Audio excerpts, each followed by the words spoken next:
Hello, YouTube. We'll just do a few pages of this book, which I started a previous episode on. This will be episode 2, obviously called The Virus of Jihad, which is the shortest path to paradise. I'm going to be jumping to page 7. Please download the book, read it yourself. I will put a link in the description so you can actually read this for yourself and see what Muslim scholars actually think. Again, this is a highly qualified scholar who has studied the major Islamic sources, studied the life of Muhammad, knows what he's talking about. However, before we begin, let me show you a couple of slides that I found on Islam QA. As you know, Islam QA is the largest Islamic advice or fatwa site on earth. It has something like 330 to over 400 million views per month, so roughly 1/4 of the entire Islamic world, which is roughly, what, 1.5 billion, technically visit this site each month. So they reach a huge audience who believes what they read here. I'm not saying one can necessarily believe everything the Imams write here about some of the more controversial topics. However, it's interesting to see what they say, and they do concur with some of what I've been showing in my episodes. My question is, can you kill a disbeliever who does not accept Islam? Please tell me in detail with simple English and understanding. It is not permissible to kill a disbeliever if he does not accept Islam. However, in a situation of jihad, if the disbelievers are conquered, they will be invited to Islam. If they refuse to accept Islam, they will be ordered to give jizya. If they refuse to pay jizya, which is the tribute paid to the Muslims so that they don't fight you, then only will they be killed. Repeat, if they refuse to pay tribute to the Muslims, then they will be killed. This is from Mufti Desai, a fellow South African of all things. Yeah, makes me proud to be South African. Thank you, Mufti Desai.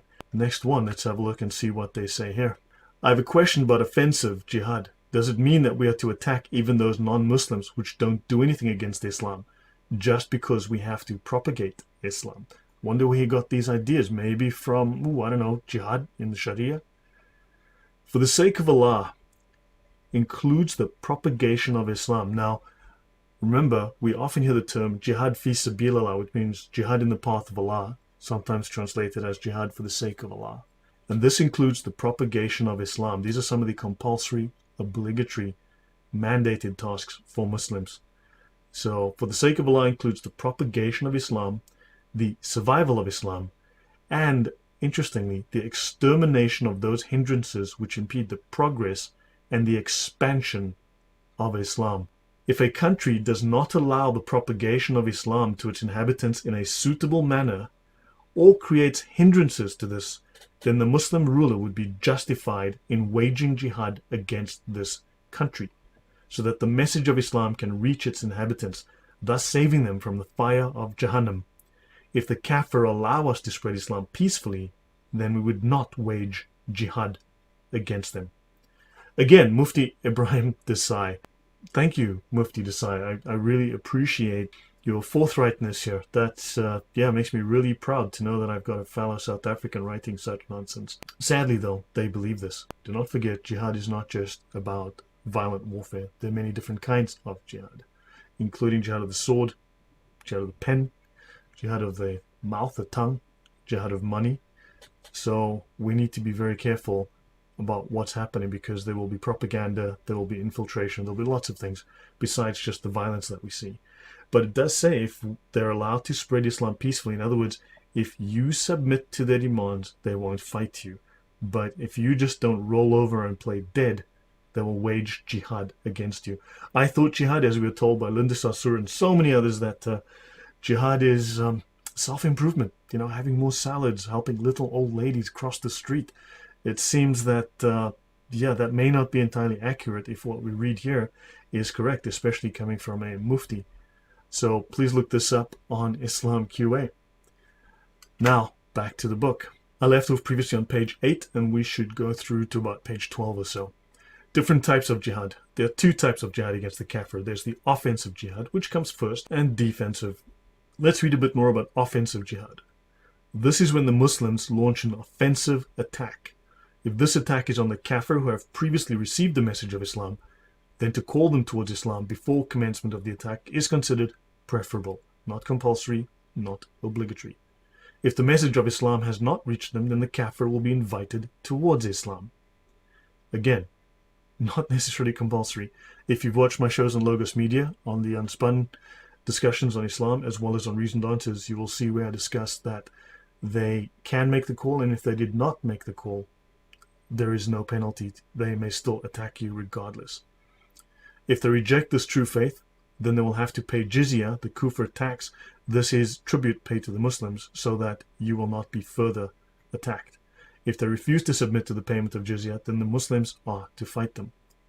Again, refer to those episodes on the Reasoned Answers Apologetics channel and on the Logos Media Unspun podcast. I especially have discussed the Hidayah, which is one of the very most complete Sharia manuals, and I've read through the laws there in detail, and those laws are still current. Nothing has changed.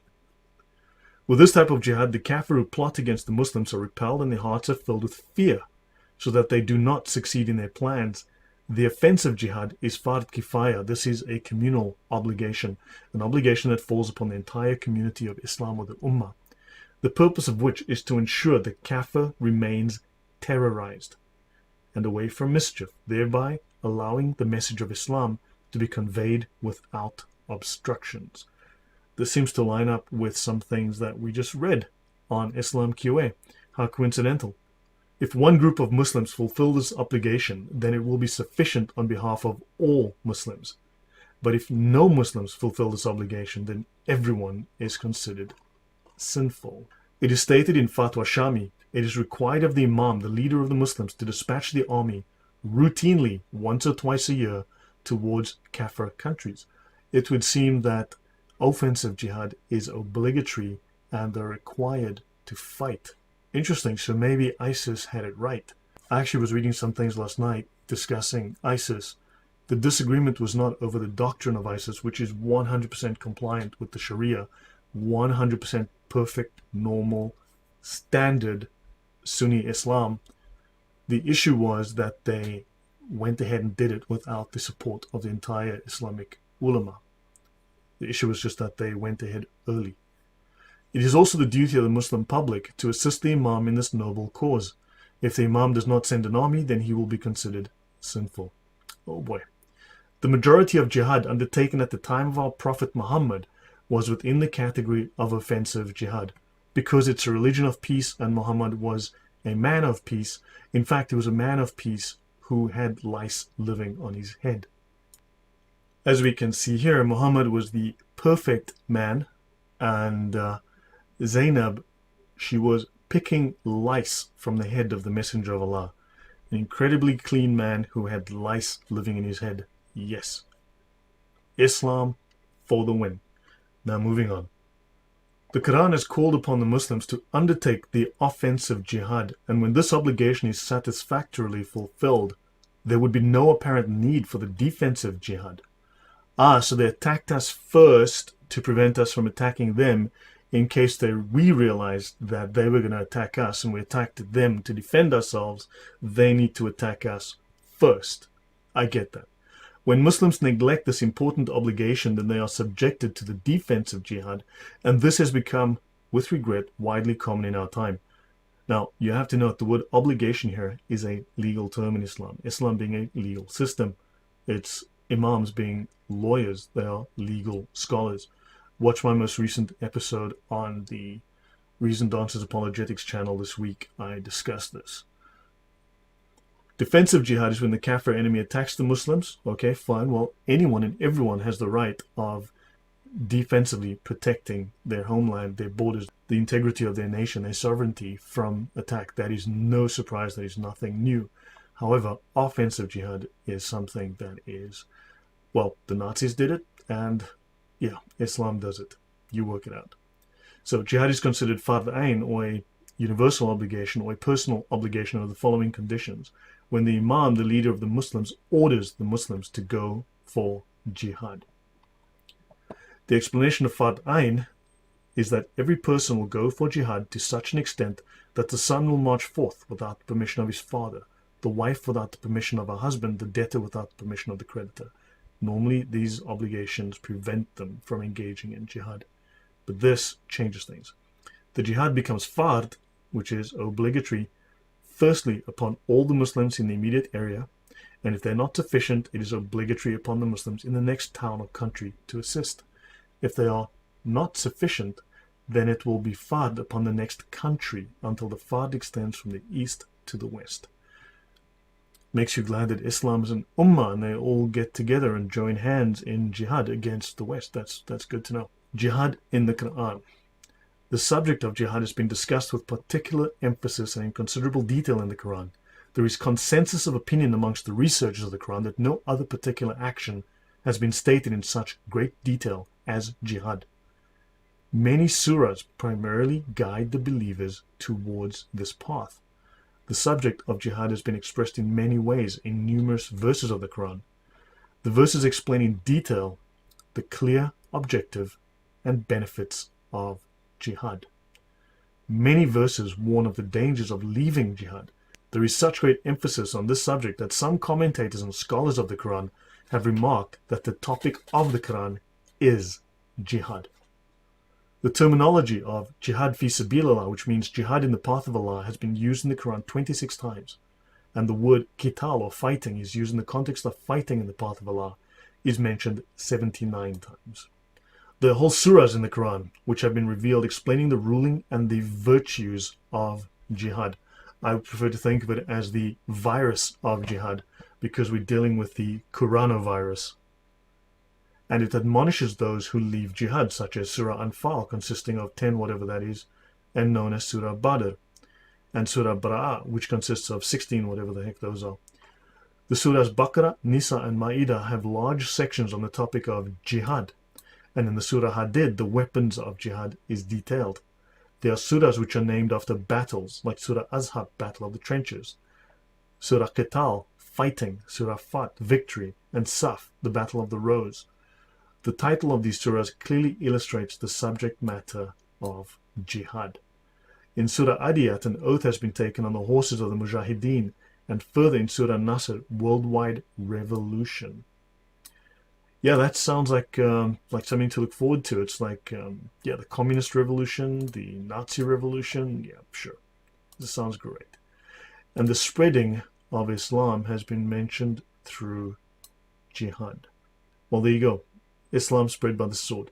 The truth is that a Muslim who reads the Quran with devotion is determined to reach the battlefield in order to retain the reality of jihad. It is solely for this reason that the Kafirs conspire to keep the Muslims far away from understanding the Quran, knowing that Muslims who understand the Quran will not distance themselves from jihad.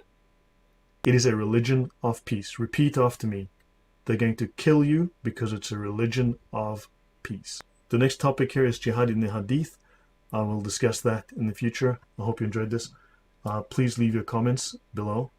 Let me know what you think if you'd like to learn more about this. Anything else you'd like me to cover.